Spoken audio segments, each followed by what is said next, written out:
theaters are, of course, entirely empty. Do you understand that having people buy tickets is an important part of success in your industry? Rachel Zegler, I guess, didn't get the memo. It did try to paint her out as the reason why Snow White flopped because of her expressing her political views. Need no man. She's not going to be dreaming about true love. She's dreaming about becoming the leader she knows she can be. I don't think Disney anticipated that it really has a deep and strong emotional place in their childhoods and throughout their lives. Sounds like you're one of the only ones there, just like Rachel Zegler, as it turns out, and we part with this video of Rachel Zegler alone in a theater watching herself. After Snow White released, actress Rachel Zegler went to see her movie in an empty theater, showing how nobody wanted to watch the movie.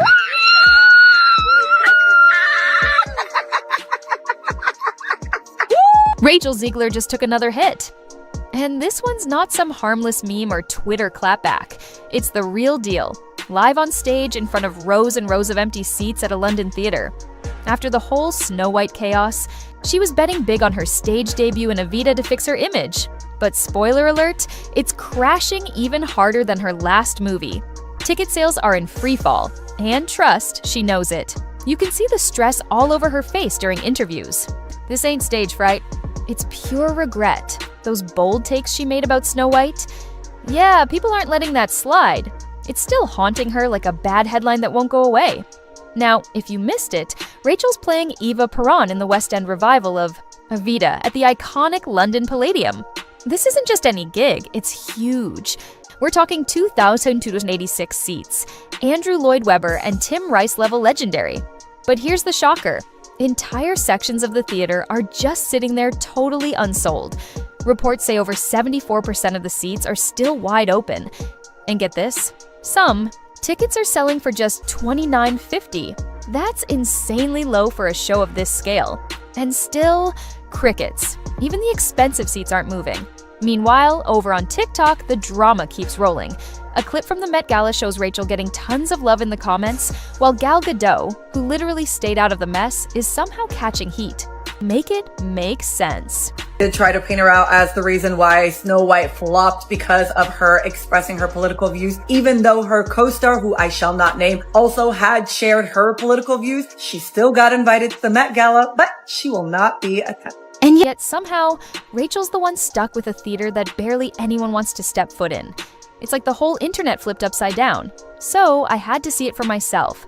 Jumped on the official booking page, and wow, row after row of empty seats staring back at me for every single night in June, July, and August. It's not like folks forgot she's performing. It's more like they remembered and decided they're just not down to support her anymore. This isn't even about Snow White at this point.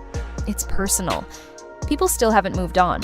From when she slammed the original fairy tale called The Prince a Stalker and turned what could have been a fun reboot into a full-on lecture. Need no man. She's not going to be dreaming about true love. She's dreaming about becoming the leader she knows she can be. I don't think Disney anticipated that it really has a deep and strong emotional place in their childhoods and throughout their lives. And maybe that film from 1937 did not need to be reimagined. And let's not ignore the numbers. Snow White made over $200 million, sure, but it still flopped.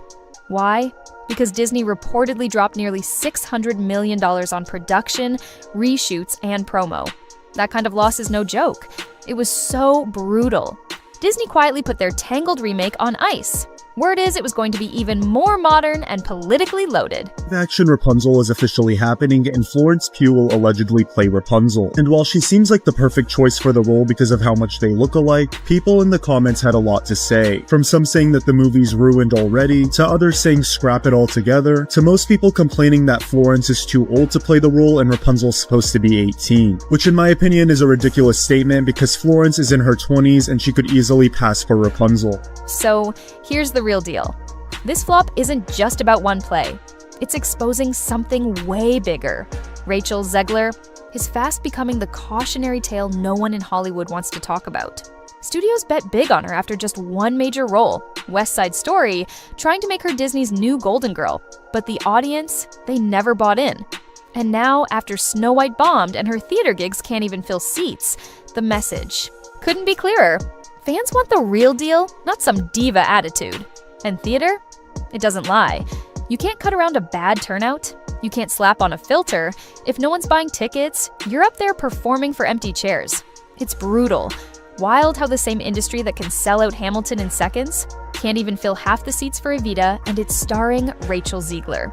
And no, this isn't just a rough opening night or a slow patch. It's been going on night after night. The same thing. The London Palladium holds a massive 2,286 seats. And it doesn't matter if they drop prices or hype the show. People still the only ones there. Still aren't turning up. Just like Rachel Zegler, as it turns out, and we part with this video of Rachel Zegler alone in a theater watching herself.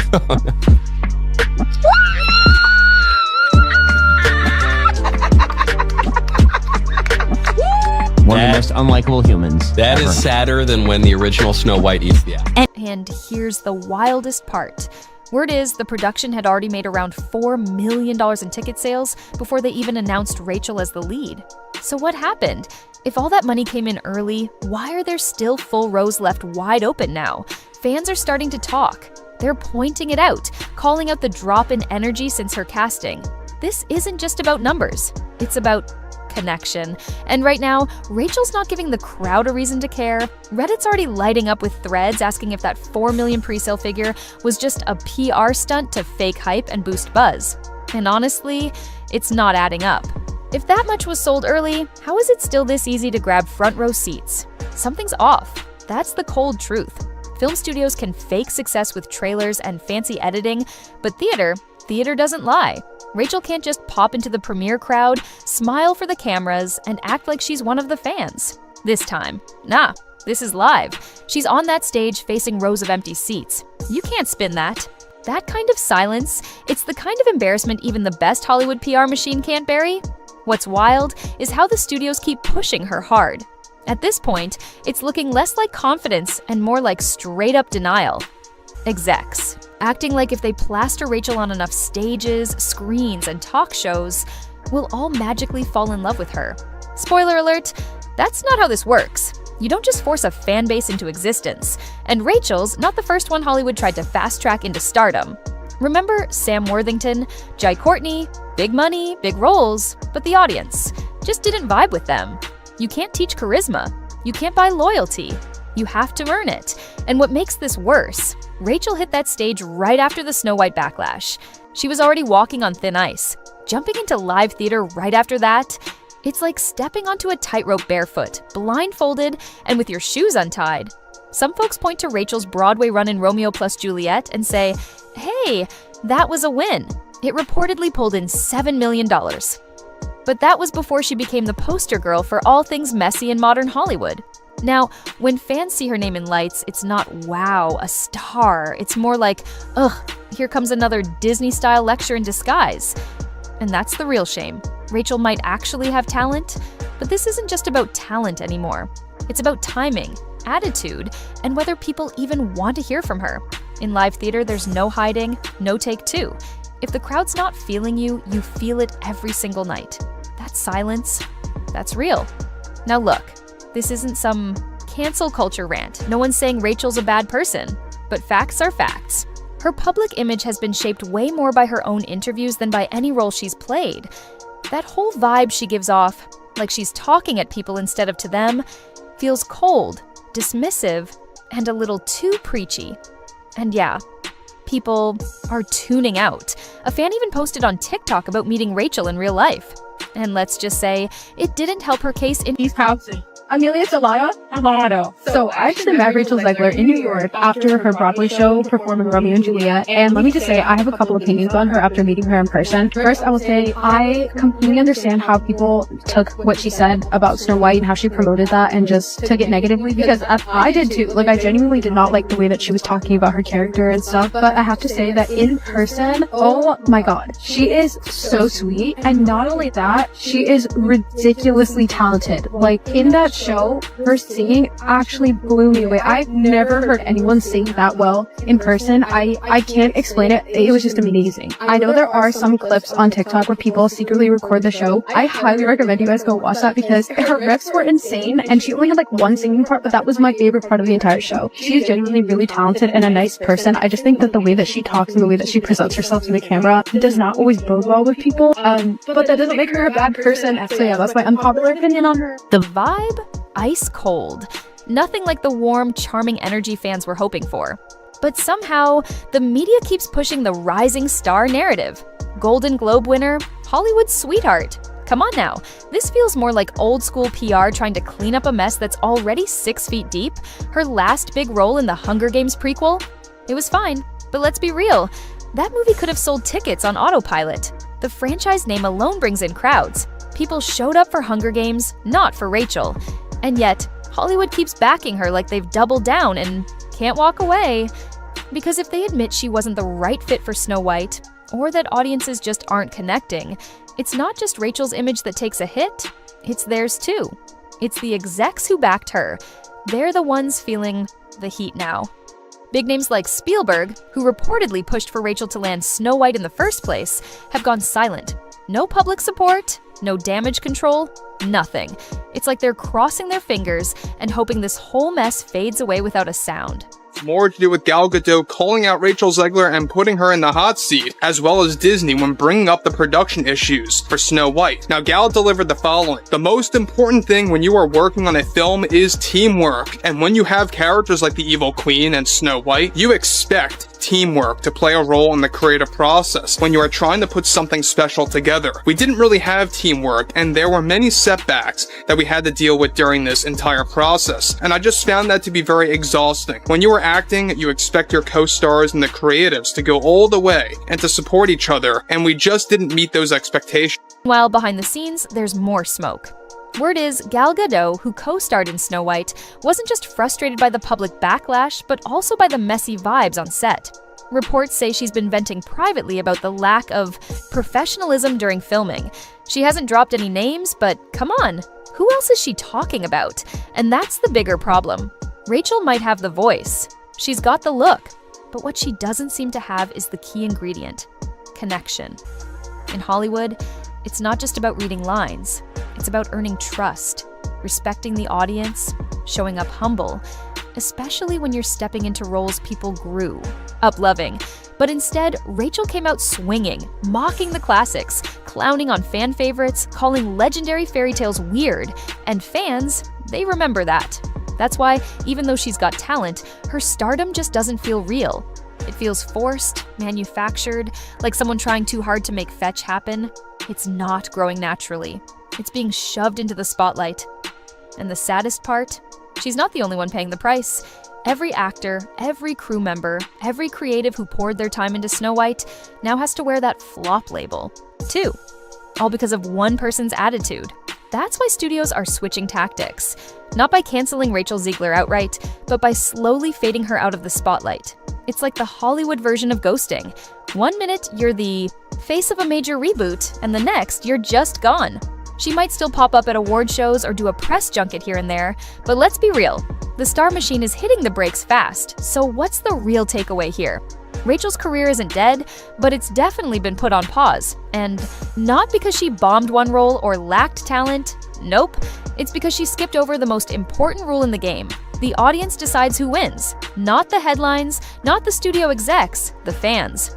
Hollywood rolled out the red carpet for her, gave her the roles, the press loved the shiny awards, but forgot the part where she actually had to connect. You can't fake that. You can't force people to care. And now, we're watching the fallout play out in real time, through empty theater seats and a tidal wave of comments online. And honestly, we hope she figures it out. Nobody wants to see talent go to waste. But if she doesn't take the hint, someone else will rise up. Someone who does get it, someone who respects the fans, shows love for the craft, and puts the story first. Not the politics, not the lectures. Because at the end of the day, audiences just want to be entertained, not scolded. And here's the twist no one's talking about. While Rachel's spotlight dims, others are quietly sliding in to claim the space she left behind. New faces with less baggage, more charm, and a way better read on what audiences actually want. These rising stars aren't trying to rewrite classics or stir the pot. They're showing up, doing the work, and letting their performances speak loud. Meanwhile, Rachel's name is starting to pop up in fewer cast lists and more comment threads, not for wins, but for warnings. She's becoming the what not to do case study in Hollywood boardrooms. Execs are taking notes, and now every rising star is being told, don't pull a Zegler. Because here's the truth, once the crowd stops rooting for you, the fall hits hard. Fame moves fast, and sympathy has a short shelf life. One bad headline turns into 10. One interview clip gets chopped, reposted, and dragged for weeks. And when your brand becomes more about drama than talent, you're in trouble. And even with all that noise, Rachel hasn't done the one thing that could shift the narrative, a real moment of humility. No big apology, no vibe check, just more red. Carpets and half smirks like nothing's wrong. That's not confidence. It reads as disconnect. And in today's world, that's the quickest way to lose a fan base for good. So what's your take? Was Rachel Zegler just caught in the storm? Or did Hollywood try way too hard to force a star the audience never asked for? Is this a brutal fall from grace? Or just the industry finally learning a lesson in listening? Drop your thoughts in the comments. We want to hear it all. Was it the roles, the attitude, the timing? Let's get into it, because you already know we'll be reading every single one. And hey, if you're into unfiltered breakdowns like this, smash that like button, share it with someone who's been watching the drama unfold, and hit that subscribe. So you never miss a deep dive. The stories are only getting wilder from here. Catch you on the next one.